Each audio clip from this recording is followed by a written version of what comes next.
And right now we've got a name called Mental Floss. It's all part of this big Mental Floss empire. You may have seen the magazine, or if you've gone on the website, you've seen some of their unusual things like their calendars. We've got with us Toby Maloney from Mental Floss. Toby, thanks for being with us this morning. Oh, thanks for asking. It's amazing all the different things that have happened with this, because just a few years ago, this was a seedling of an idea, and it's just kind of exploded. Try to explain to folks what Mental Floss is. Mental Floss started in the dorm room at Duke just under 5 years ago. Two smart kids at Duke had an idea. They couldn't find the magazine that they wanted out there, and the magazine was a magazine that would help them continue their education. And Mental Floss products, from the magazine through the game to everything else, blur the lines between education and entertainment. Right. They're not stuffy textbooks. They're not a stuffy game.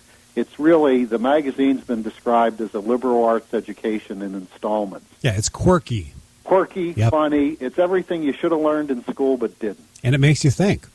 Yes, we'd like to think it makes you think. We have smart audience growing. We have subscribers in 17 countries. We have tons, 7 books on store shelves. And the idea is exploding, and it's built on the premise that I think your listeners, all of us would agree, we all like to feel smart. Right. So, for example, you have a magazine. It comes out every couple months.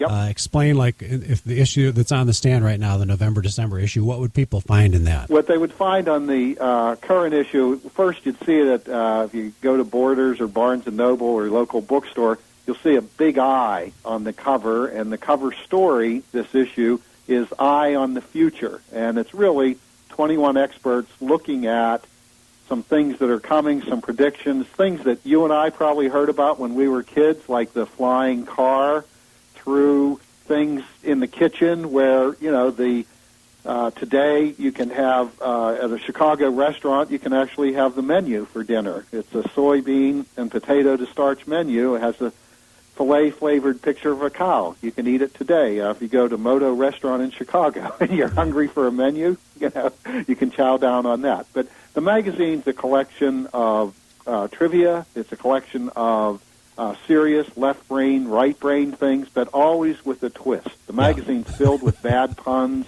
short articles, easy to pick up, easy to read. Yeah, funny little bits just stuck in between something serious. Yes. All of a sudden you're reading something serious, a serious analysis, and then there's some little comedic thing that's in the middle, and it's almost like a little bit like a National Lampoon, or maybe if folks remember the old Spy magazine, or that type of thing. Yeah, it's in that family. One article that's in the current issue that we've gotten a lot of favorable reaction to is one of my favorite cartoonists, The Far Side, and Gary Larson. And there's a really nice story about Gary Larson, the evolution of how he had gone from really, working as a clerk in a store to a world-famous cartoonist, and we have some of his favorite cartoons in the magazine. So it's an interesting mix.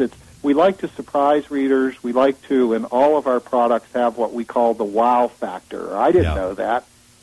Toby Maloney is with Mental Floss. It started as a magazine, so you can get the magazine at the bookstores, but now it's expanded. There is a board game that's been incredibly successful, hasn't it, Toby? Yes, we've sold many thousands and thousands of the board game. And folks can go to the website mentalfloss.com to see not just the game, but also all the other things, the calendars, the sticky notes, the T-shirts. I mean, we wouldn't have time to hawk all of it today. There's so much out there. Yeah. But go to mentalfloss.com. But today we're going to give away some of the games and play it, and this will give folks an idea of the kind of quirky little things that involve Mental Floss. So why don't you start with me once, Toby, and give folks an example of something that would be in the game, and tell them about the category, and then have me play it with you. Yeah, and what's a little different about the game, Steve, is the fact that if you're not a trivia buff or aficionado, you can still play the game and have fun, because some of the elements that we introduced are spot the big fat lie, so there's a 50% chance you're going to get it right. Yeah. We also have the enlightening round, which goes from easier questions to harder ones. Do you want to start with, maybe we'll see how you could do on an enlightening round series of questions? You want me to look dumb, don't you? No, well, we'll start you with some easy ones. Okay, go ahead. Okay.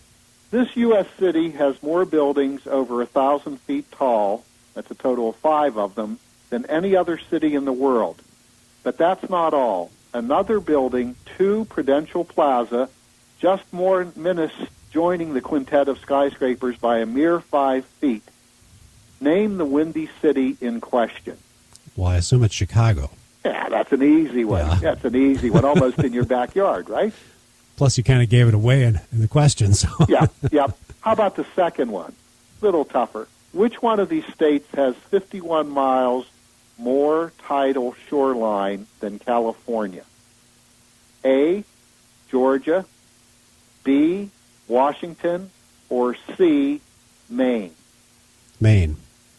You're a smart man. Well, Very thank you. good. Now we'll separate the boys from the adults here. Oh, no. Okay. What's NASA's minimum height for a U.S. astronaut? A. Minimum height. Minimum. Okay. 4 feet, 10.5 inches. No. 5 feet, 2.5 inches. 5 feet, 5.5 inches. I'd say 5.5. Are you sure? Yes. Wrong. It's shorter than that? 4 feet, 10.5 inches. No. Yes. You can be 4'11" and be an astronaut? Well, think about it. Well, I suppose they need somebody small to squeeze through those little holes. Right. I guess it's an advantage to be small to be an astronaut, right? Well, I would think cramped living quarters probably would be. Okay, well, that's fun. So let's play with our listeners now. You did pretty well. Well, thank you. 2 out of 3 isn't too bad. Yep. Lynette, Toby's going to give you a chance. Lynette, good morning and welcome to WHO Radio. Hi. So, You feeling smart today, Lynette? Well, as smart as I can be, I'll try. Okay, well, since Steve did pretty well on 3 out of 4, let's give you number 4, which is a little harder. Oh, no. Let's go to easy. Yeah, come on. It's holiday week. You're relaxed. Chicken. Okay. The shortest U.S. president was A, Calvin Coolidge, B, James Madison, or C, John Adams. Oh, boy. I think it's Coolidge.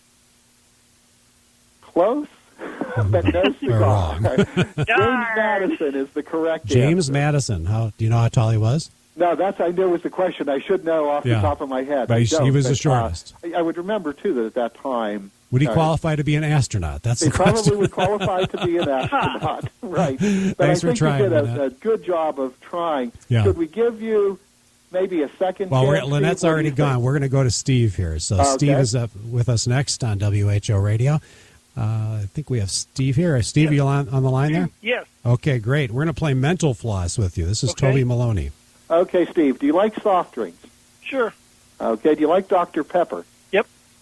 Okay, let's see if you know a lot about Dr. Pepper. I think this one's hard myself. Is this a Some 3 out them of are 4? easy. Is this one of those cards where you have to have 4 questions? No, this is just a floss fact. Oh, it's This just a is fact. a floss fact. All Yep. right. It's a right brain floss fact. Maybe it's easy for Steve. What animal mascot did Dr. Pepper use for its earliest ad campaign when it was called the King of Beverages? A lion. Very good. That didn't sound too hard to me. Is there a tougher one on the card? Well, let's see. I think we have a smart guy here. Okay, here's an easy Or a one. very good guesser, yes. The giant panda's diet consists almost exclusively of what plant? Think about those clips you see on the news breaks when there's a new panda born in the Washington Zoo or somewhere else. The Leaves. giant panda's diet consists almost exclusively of what plant? Leaves. Isn't it? we The need a question is little more leaves of what? specificity there. Yeah. Could you tell us the type? Like, is it Eucalyptus. Bamboo. I'll say bamboo. Oh, bamboo. That Steve is a smart guy today. Bamboo is the correct There we answer. go. I helped you, Steve. Awesome. You got it. Okay. So you get a copy of the game, okay, Steve? Cool. Thanks Yeah, for playing I along. think Steve deserves a copy of the game. Yeah, he does. Well, I helped him with that one. He said eucalyptus, and I helped him with bamboo. So, but you know what? Feels good to help others win. Let's give Elaine a chance. Hi, Elaine. Hello. Let's play Mental Floss with you. Okay. Okay, Elaine, are you feeling smart today? Well, yes. Say Have you no. had You get too the much- easier question if you say no. Have you had I have to say I love your magazine. Oh, thank you. Thank you. I will pass that along to the editorial crew. We have great fun putting it together. It's truly, for all of us, a dream job. Can you imagine more fun than creating things like Mental Floss products? Well, I graduated from MAD to National Lampoon to Mental Floss. Oh, well, thank you. Thank you. We're glad you're That's a good enjoying description, it. yeah. Well, let's give you food-related question. This one's an easy one. We'll see if you can go through the series here. This treat is among the oldest and most famous ice cream sundaes, but people go ape in debates over its origin. Regardless of who first served it, Walgreens drugstores are generally credited with spreading its popularity. Name the mouth-watering treat. And there was a clue in the question. This treat is among the oldest and most famous ice cream sundaes, but people go ape. I know ape is the clue. What do apes eat, Elaine? Oh, banana split. Very good. There you go. Good Very job. That good. wasn't so hard. Okay, should we What's ratchet another it up one a on little, that card? Just out of curiosity, what's another one on that card?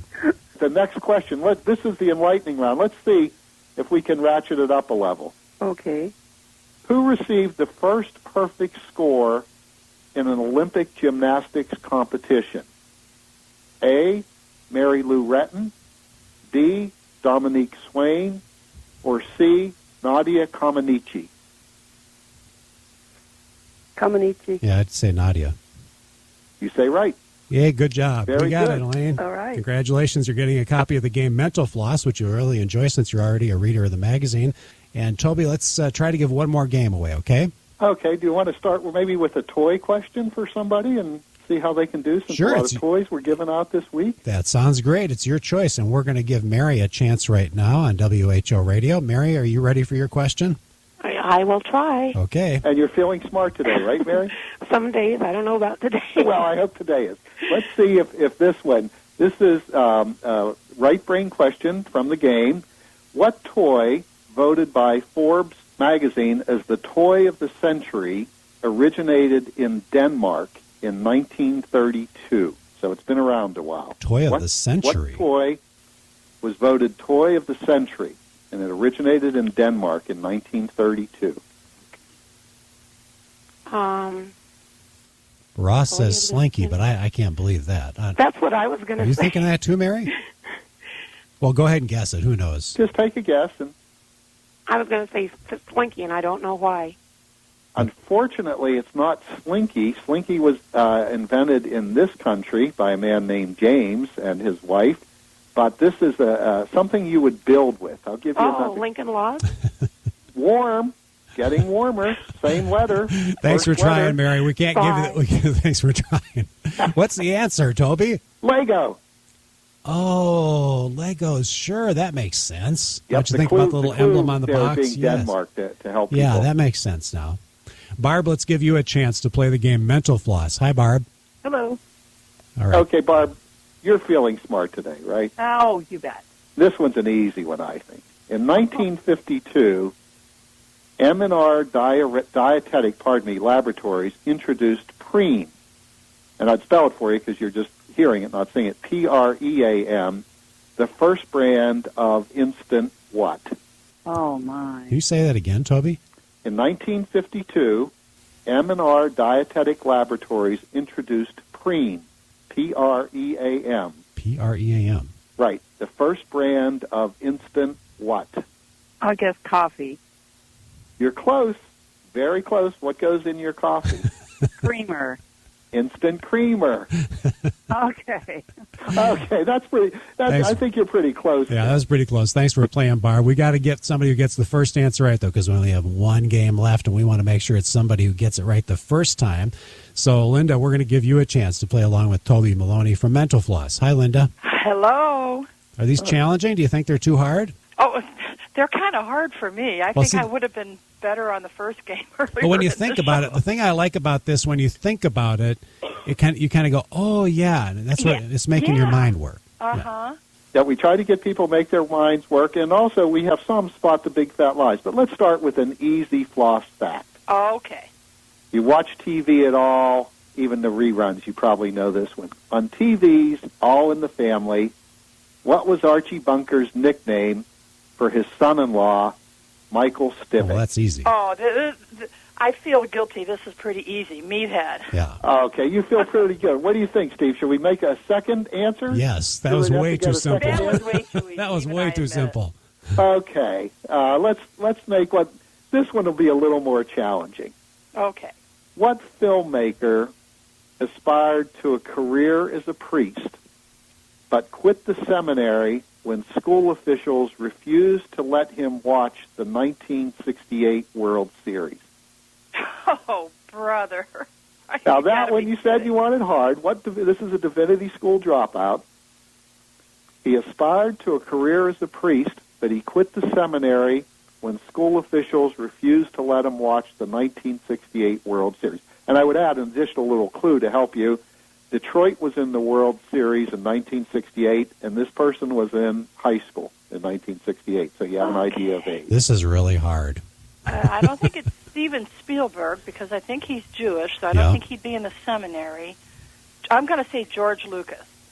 No, but that's a really good guess, that's though. a very good guess. Yeah. I think, Steve, maybe the game should still be. This fellow got a lot of publicity in the last couple years on the political front. Oh, maybe Mel Gibson? No, he documentarian. He documentarian. Won an Oscar for a documentary movie. Caused a lot of strong feelings one way or the other. Okay, I know. Michael Moore. There you go. Good. Yeah. Well, with a little help. I didn't hear you say he was a documentarian. Well, I said filmmaker, but that's. I mean, we can't make it too easy. I know, you're right. Linda, he had to make you work a little bit for this game, see? But thank you for playing. It was fun. You hold on, we're going to give you a copy of the game. And Toby Maloney from Mental Floss, thanks so much for being with us.